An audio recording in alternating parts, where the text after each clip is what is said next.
आपको लगता है कि मुलायम सिंह यादव को पद्म विभूषण देना दुखद है? ये दुखद है।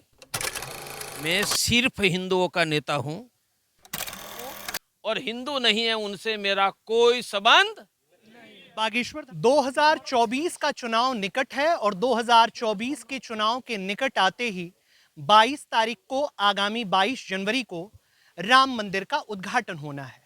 इस समय हमारे साथ बात करने के लिए एक ऐसी शख्सियत है जिसने न केवल राम मंदिर आंदोलन को मजबूत किया बल्कि अशोक सिंघल के एक बार कहने पर इन्होंने अपनी पूरी जवानी राम मंदिर आंदोलन के लिए न्यौछावर कर दी। हमारे साथ बात करने के लिए मौजूद हैं देश के बड़े हिंदू नेता प्रवीण भाई तोगड़िया। सर, कार्यक्रम में आपका बहुत बहुत धन्यवाद।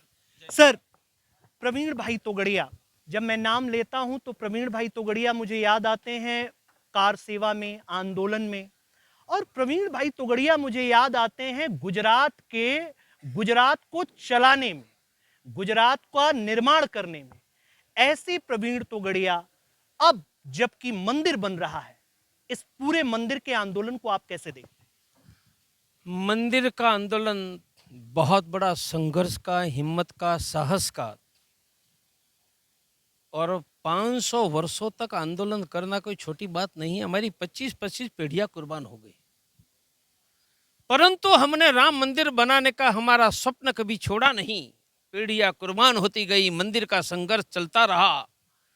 और मैं देख रहा हूं पहली 89 की कार सेवा में जब यहाँ के बस्ती के महाराज के कार सेवक अयोध्या में घुसने का प्रयास कर रहे थे, वह ब्रिज पर गोलियां और लाठी चलाकर सब चप्पर और लाशों का ढेर लगाता, तब भी कार सेवक आगे बढ़कर बाबरी ढांचा पर भगवा झंडा लहरा दिया था। और 90 में जब चारों ओर गोलियां अंधाधुंध चल रही थी, लाशों गिर रही थी, लोहे की नदियां बह रही थी, तब भी यह कार सेवक नहीं रुके, बाबर के ढांचे पर भगवा झंडा लहरा दिया।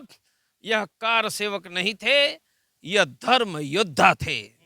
इन्हीं धर्म योद्धाओं को आप जैसे आप कह रहे गोली चलाने वाले व्यक्ति को वही भारतीय जनता पार्टी जो श्री राम के नाम पर राजनीति करती है, मैं उस पार्टी का नाम नहीं ले रहा हूं, और उसी व्यक्ति को पद्म विभूषण से सम्मानित किया गया। कैसे देखते हैं आप जो कार सेवा किया व्यक्ति, जिनके परिवारों की लाशें बिछ गईं, उसी व्यक्ति को भारतीय जनता पार्टी ने पद्म विभूषण से सम्मानित किया? यह विषय जरूर दुखद है, पर अब मैं मांग करूंगा कि राम मंदिर बनाने के लिए आपको लगता है कि मुलायम सिंह यादव को पद्म विभूषण देना दुखद है? यह दुखद है, पर मैं मांग करूंगा कि राम मंदिर आंदोलन का नेतृत्व करने वाले को इस 26 जनवरी भारत रत्न देकर सम्मानित किया जाए। उसमें गोरख पीठाधीश्वर महंत अवैधनाथ जी, अयोध्या के रामचंद्र परमहंस, अशोक जी सिंघल, विष्णु दालमिया, हमारे प्रिय कल्याण सिंह जी, आचार्य धर्मेंद्र, बाला साहेब ठाकरे, अब उनको भारत रत्न देकर सम्मानित करके राम मंदिर आंदोलन का ऋण हम सभी अदा करें। मेरा विश्वास है कि हमारे नरेंद्र भाई, अमित भाई ये जरूर करवाएंगे। यही नरेंद्र भाई, अमित भाई, आपको गुजरात में आपने जिन्हें राजनीति में आप ले करके आए, जिनको राजनीति में आपने स्थापित किया, उन्हीं लोगों ने गुजरात में आपको राजनीति से बाहर कर दिया। नहीं, कोई किसी को न स्थापित करता है न बिठाता है, हर एक का नसीब करता है, और कोई किसी को नहीं हटाता है, हर एक का नसीब करता है। मैं तो लोगों के दिल में हूँ, वरना मेरा इंटरव्यू लेने के लिए महाराजगंज में आप क्यों खड़े होते? प्रवीण तोगड़िया लोगों के दिल में थे, है। सत्ता की लाइन में मैं कभी नहीं था, इसलिए हटने का रहने का प्रश्न नहीं है। और जिनको जो मिला है उनके नसीब से मिला है, उनको शुभकामना। अभी आप कह रहे थे कि हर हिंदू को घर, हर हिंदू को स्वास्थ्य, हर हिंदू को सारी चीजें आप हिंदुओं को कह रहे थे।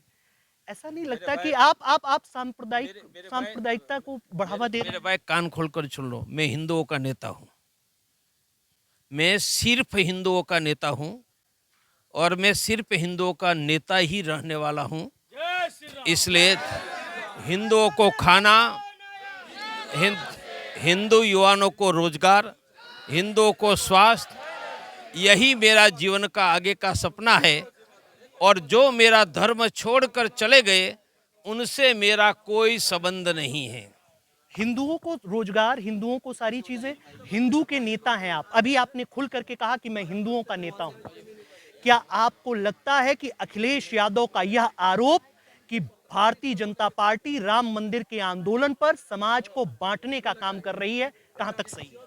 ऐसा इसलिए अखिलेश जी और भाजपा के बंधुओं से डिबेट करवा लो, आपको उत्तर मिल जाएगा। मैं दोनों में से किसी पार्टी का प्रतिनिधित्व नहीं कर रहा हूं, इसलिए प्रश्न का उत्तर मैं नहीं दूंगा, उनसे पूछो। मैंने तो मेरी बात कही कि मैं हिंदुओं का ही नेता हूं, हिंदुओं का नेता रहने वाला हूं, और हिंदू नहीं है उनसे मेरा कोई संबंध। बागेश्वर धाम के एक बाबा हैं धीरेन्द्र शास्त्री, वो कहते हैं कि भारत को हिंदू राष्ट्र घोषित कर देना चाहिए। कहां तक समर्थन करते हैं? क्या हिंदू राष्ट्र बनाने की बात कर रहे हैं ना, वो इस्लामिक राष्ट्र बनाने की बात तो नहीं कर रहे हैं ना। तो फिर से हिंदू राष्ट्र बनाने वाले सब प्रवीण तोगड़िया के। क्या लगता है 2024 में क्या होने वाला है? हिंदुओं की जय होगी, जय हो। चल, तो ये थे प्रवीण तोगड़िया, जिनका कहना था कि 2024 में हिंदुओं की जय होगी। क्या रखते हैं आप इनकी बातों पर अपनी राय कमेंट बॉक्स में जरूर बताएं। अंकित मणि त्रिपाठी, महाराजगंज, यूपी टीवी समाचार।